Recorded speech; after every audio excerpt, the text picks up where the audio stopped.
Have you seen the latest headline? A new study from Australia shows that low-carb diets lead to diabetes. Well, what's wrong with the headline?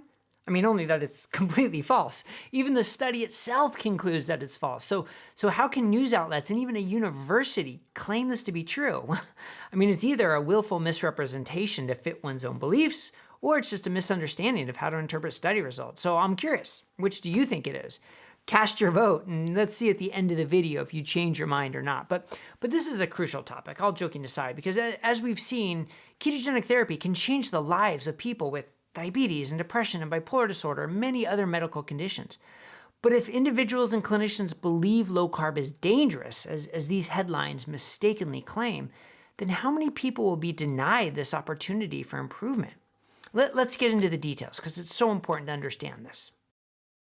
Welcome to Metabolic Mind, a nonprofit initiative of Bazooki Group, transforming the study and treatment of mental disorders by exploring the connection between metabolism and brain health. Thank you for joining us on this journey. Now, this study and the reaction to it are prime examples of poor understanding and communication of nutrition science. As you'll see, when the study controlled for obesity, any association found in the study disappeared. So the conclusion should be that the study showed there was no increased risk from eating low carb, which, as I'll cover, they actually define inappropriately too. But before we get into the details, please remember our channel is for informational purposes only. We're not providing individual or group medical or healthcare advice or establishing a provider-patient relationship. Many of the interventions we discuss can have potentially dangerous effects if done without proper supervision. Consult your healthcare provider before changing your lifestyle or medications. In addition, please understand that people may respond differently to ketosis, and there isn't one recognized universal response.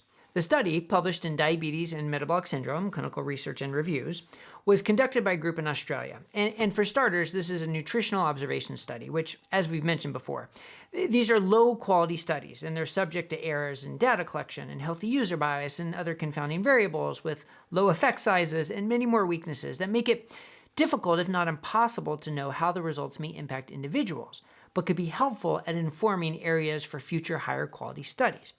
So remember, there's no intervention here. All they did was collect data and surveys on 40,000 people and crunch them together, crunching all the data to see if anything correlates with anything.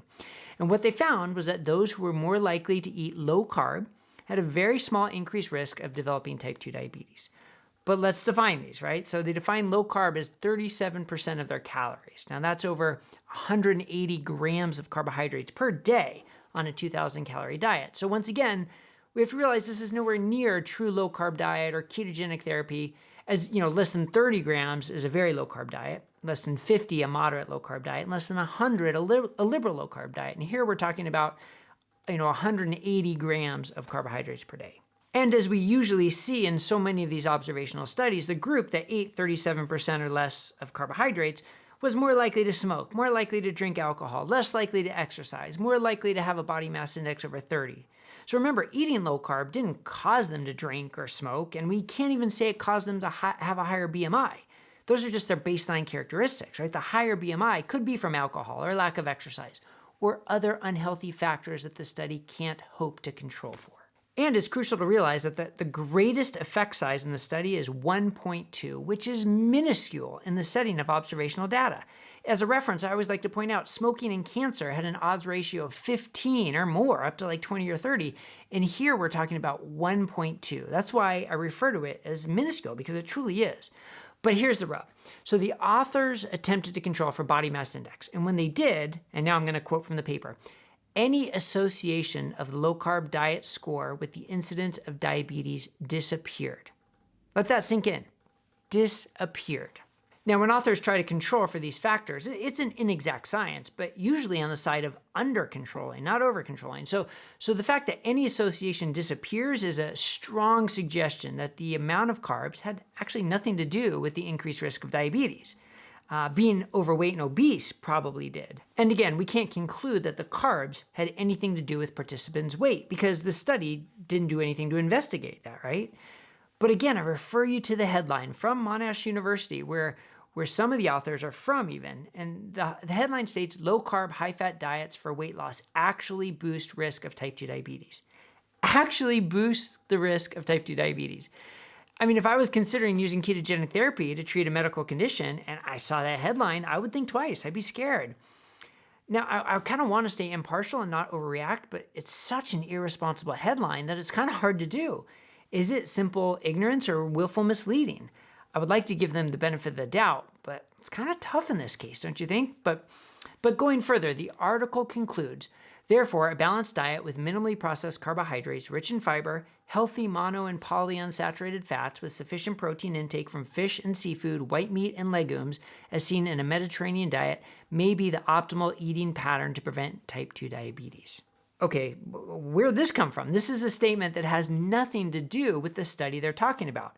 Instead, I think it shows their pre-existing bias and also ignores the fact of what a true low-carb diet can do. So, I think we can use this as an example where we cannot and should not believe the headlines, especially when it comes to often misunderstood and misrepresented low-carb and keto interventions. I wish we could believe headlines, right? Life would be so much easier if we could just read the headline and know it was true, but we can't. So please look for more trustworthy evaluations of the science, or even better, look at the study yourself and see if the headlines are a true representation. If someone is considering ketogenic therapy, this study should do nothing to dissuade them from further investigation. So what do you think? Please leave us a comment. Am I overreacting? Am I missing a reason why they would post that headline? What do you think? We'd love to hear from you. And as always, thank you for watching. I'm Dr. Bret Scher. We'll see you here next time at Metabolic Mind, a nonprofit initiative of Bazooki Group.